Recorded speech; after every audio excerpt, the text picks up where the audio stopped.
Well, I'm seeing Tom check in right now. I think he thought he was doing this an hour from now. And he's checking in right now in the middle of what appears to be a workout. Is he at the gym? It looks like still perfect. His hair's still perfect. Well, come on. There's nothing that's going to change that. What the hell? Is he ready to join us now? Is he set up? Is he set up in Is it a home gym? Where are you, Tom? What is going on here? Where are you? Well, Rich, I think when I got the text about this hit a week ago, I was in a different time zone. Yes. I thought it was in an hour. So I'm coming to you live from a Pilates studio in Minnesota, where I have paused the workout. We're warmed up. We're ready to roll. But first, the important business right here with you, Rich. Ladies and gentlemen, Tom Pelissero Attaboy. in the middle. So look, by the way, Pilates, it sounds like it's not tough. It's the toughest thing you can ever do. So I'm working on his core and has information galore, and his hair is still perfect. Tom Pelissero here on the Rich Eisen Show. All right, Tom, I appreciate you pausing your workout and chiming in here. What is going on with the Rams and Stafford? Is there really a there? What is happening, since that is such a crucial setup for the free agency season? And I don't even know if this does come to a head. It would come in time for the free agency season unless Stafford forces it to do that. What is the deal here? Well, first of all, go back to a year ago, Rich, and this also came to the forefront, and there was an off-season long conversation about Matthew Stafford and what the numbers should be on his contract. Because based on the deal that he's been on in LA, it's below the market of the top 10, top 15 type of quarterbacks in the NFL. Last year, right at the start of training camp, I believe it was, he agreed to a new deal that actually wiped out his 2025 guarantees in exchange for a bump in 2024 that also included a $4 million roster bonus that's due next month. And so the idea was this was a year-to-year type of situation for Matthew Stafford. Anytime you're giving up future guarantees, which almost never happens, you're basically saying that, hey, we're going to reanalyze this, next year. And this is something that Tom Brady in the later stages of his career was always doing with New England. There's other examples of quarterbacks who just, when you're not going to make a long-term commitment from either perspective, from the team or the player, it makes sense from a cap perspective as well as just from a simplicity of continuing to maintain a relationship perspective to analyze it every year. So with Stafford, he's only due $27 million in 2025, which is clearly, below the line of what the top quarterbacks are making. My understanding has been that the Rams have been in conversations with his agent, that they've also given his agent permission to talk to other clubs and just figure out, hey, if he became available, if there were a trade, what would the numbers be elsewhere here? And that takes care of multiple things. It takes care of, number one, what Matthew Stafford could get if we got to a trade, because you wouldn't be able to execute a Matthew Stafford trade without having a new deal in place. But also it gives the Rams an idea and Stafford an idea of, hey, we're going to try to work together. Are we going to be able to work out a new contract to keep him in LA? It certainly sounds as if the priority is for Stafford to return to the LA Rams. But again, this went all the way into July, if not August last year, before they were able to work out a deal. We'll see exactly what direction this goes here. But to the point that you made at the top, it would make sense for this to one way or another come to a head within the next few weeks here, because everybody is going to need an alternative if they're not able to work something out in LA. So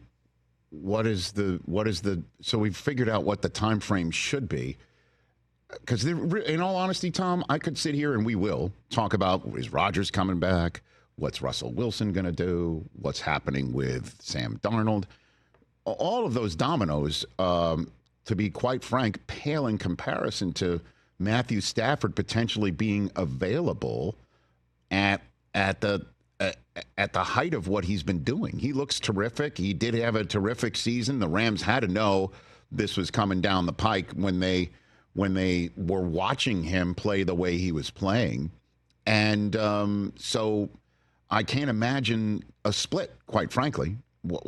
I'll just throw that out there as a take and have you react, if you don't mind. Tom. Well, again, it seems like that's the top option for everybody involved, but they have to agree on the number. What exactly, where does that number fall? Is it somewhere in the low 40s, the mid 40s in terms of what he's making? What type of commitment? This goes for a trade too. If you're trading for the guy and it's going to take a significant pick, let's just say, it's going to be a second round pick. You're going to want to know, am I getting this guy for 1 year, for 2 years, for 3 years? And that's why the Rams have been willing to let Stafford's agent, Jimmy Sexton, who's very experienced in these matters, to go out and just figure out, what would other teams be willing to do. Now, to my understanding, they've not gotten to the point of actually negotiating trade compensation. That's a separate conversation here. Right now, it's about what do the numbers need to be for Matthew Stafford to come back? What would the numbers be if Matthew Stafford went elsewhere?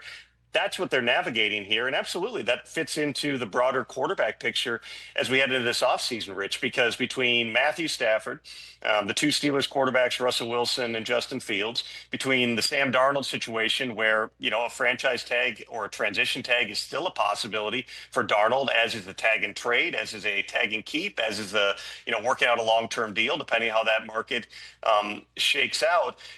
Derek Carr's situation in New Orleans is another one that still needs to be resolved because he's got another $30 million that's going to fully vest next year. Do they want to pay him $40 million in 2025 with a new regime coming into New Orleans? And then, Aaron Rodgers, a four-time NFL MVP, is free right now to talk to other clubs. All these parts are interconnected right now, but certainly Stafford is a big domino. No doubt. And so what would the Rams' plan B be if, the number, they can't come to a number, or the commitment that Stafford is looking for is something the Rams are not either interested or willing to do? What would be the Rams' plan B? Would it be Darnold? Would it be Rodgers? Would it be somebody in the free agent market? Would it be, I'll throw out Stetson Bennett. I know they drafted him a couple years ago. I mean, somebody in the draft? What is the plan B if it's not Stafford for the Rams, Tom? Well, the most inexpensive option that's not yet available, one we haven't mentioned, would be Kirk Cousins, who's got a foundation in that offense, knows Sean McVay.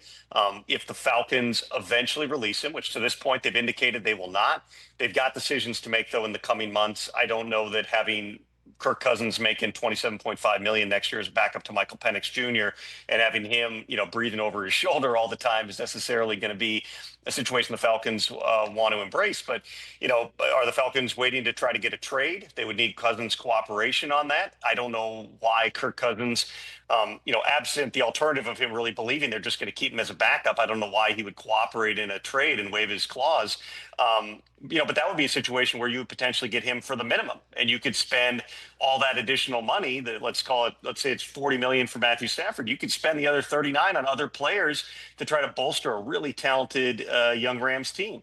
Aaron Rodgers, I would think, is going to command some money. I don't believe it's going to be, top shelf starter money based upon what's happened over the past couple of years, as well as his age. But if Aaron Rodgers is going to play, which all indications are that he wants to, and I know the teams are getting calls from his representatives about trying to get him in and trying to get him starting somewhere in 2025. That would be another potential alternative. I don't see Russell Wilson really being a fit in LA. It's hard to imagine Justin Fields being a fit, just knowing, what Sean McVay values in terms of traits here. But they've had, Jimmy Garoppolo's out there, who obviously has been in the building. There's a lot of different things that the Rams potentially could do. What you always have to think about, Rich, especially with the quarterback contracts continuing to escalate, the way that market has exploded, even with the salary cap going up, which I know everybody gets excited. They see the projections like, oh, we got more money.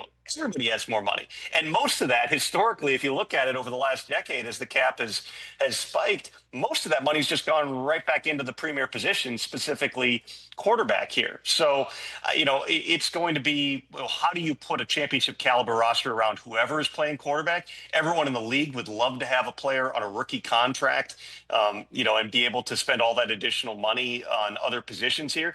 Stetson Bennett, based on his very limited body of work and missing his whole rookie season, that might be a little bit of a stretch here, but listen, the Rams have drafted really well over the past couple of years. They have flipped that thing, how they've drafted on defense. They're obviously in the process of looking to trade options for Cooper Kupp, but they still have Puka. They still have Kyron Williams. They still got Tyler Higbee. They've got a really talented young core. again, if everything lines up here, Matthew Stafford will still be a Ram. But if the numbers just simply get to a place where they don't feel like that's the best thing, or Stafford, ultimately decides, if they're not going to pay him, he wants to go someplace else, then they'll go down that road when they come to it. Tom Pelissero, a few minutes left with my NFL Network friend, joining us kindly in the midst of his workout in Minnesota, because we had a mix-up on the time right here on the Rich Eisen Show. What's the Browns' plan on Myles Garrett? Hold on to him, hope that Myles has a change of heart, or just say hold on to him, and that's the end of that.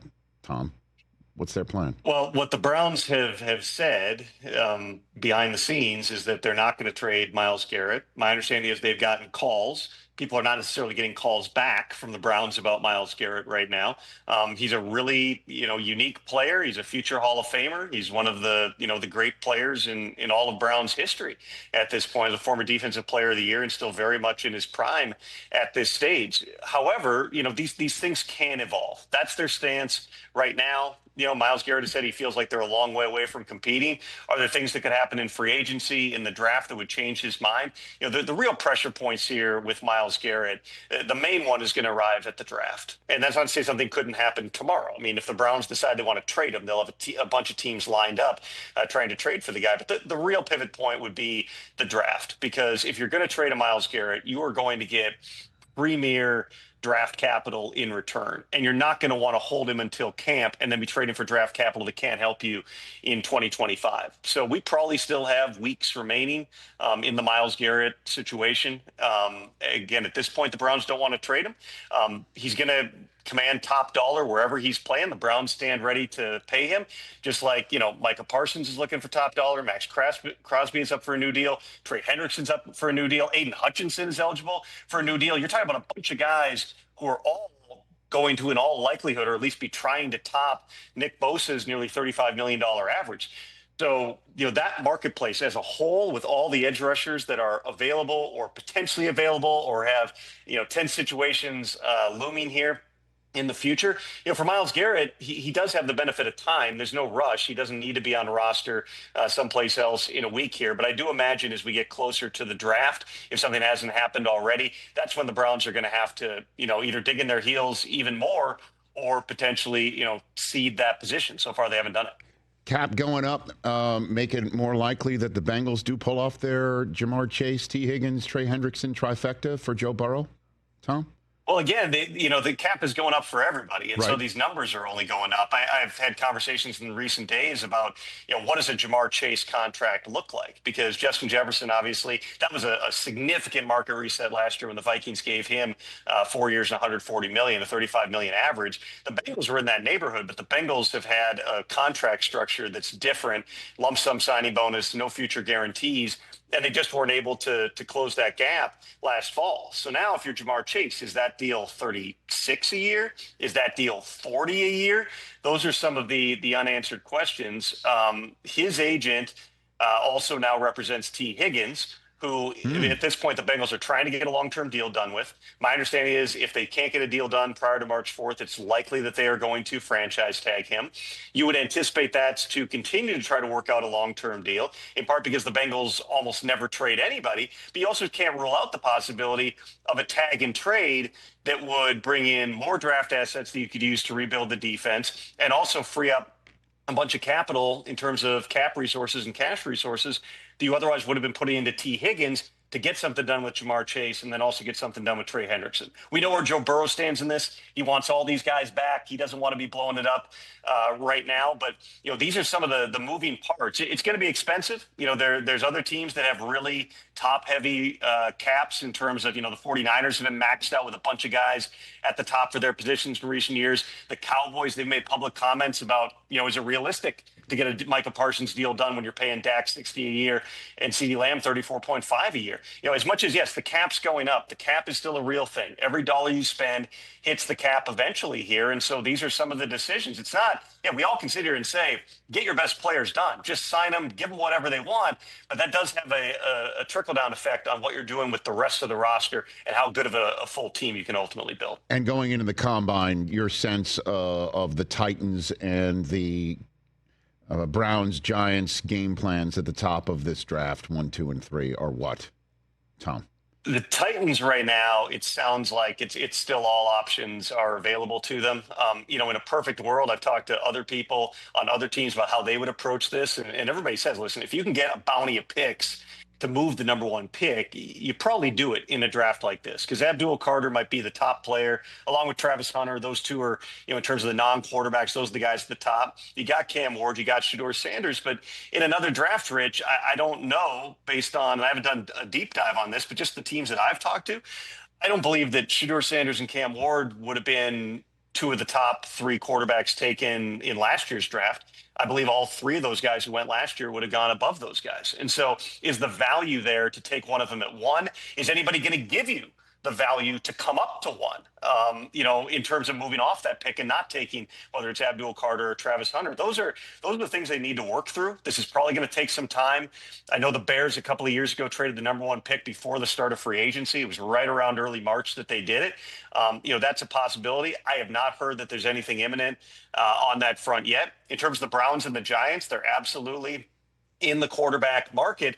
But both those teams, in all likelihood, need to both draft one and sign one or trade for one. They need to add a veteran and a rookie. If you just look at their depth charts right now, I mean, there's real questions about whether or not Deshaun Watson will be ready to play at all in 2025. And the Giants only have Tommy DeVito, I think he's an exclusive rights free agent. He's the only guy that they have, more or less under contract. So both those teams are clearly in that bucket. But, this is a draft in general, Rich, where it's not, there are not top-end wide receivers available, for instance, where you see a lot of those guys go in a normal draft. There are not those true top-end quarterbacks where we're talking about, hey, are these guys going to go 1-2? It could happen. Anything can happen in the draft because positional value matters a lot. But, some of those positions that historically are strong are not very strong in this draft. There might be fewer true first-round picks, first-round prospects in this draft than there are in other years. All that's going to impact where the value is in trades and where the pockets to potentially take those quarterbacks ultimately are going to fall. Tom, thanks for the time. And to finish up our hit here, here's Tom Pelissero doing a single leg stretch. Here we go. Come on now. No? I'm not fully warmed up just yet. I don't think I'm jumping on the reformer. Okay. I don't think that's a good idea. Okay. I think there might be some lawsuits. All right. So, little, maybe a double leg stretch, a little hundreds. Go for it, Tom. We'll get in the 100. Don't worry. Very good. Ladies and gentlemen, Tom Pelissero. Well done. There we go. Tom Pelissero here on the Rich Eisen Show, making his appointed round, even though we did not connect to avoid his Pilates time being interrupted. Catch the Rich Eisen Show every single day on the Roku channel, 12 to 3 Eastern, for free.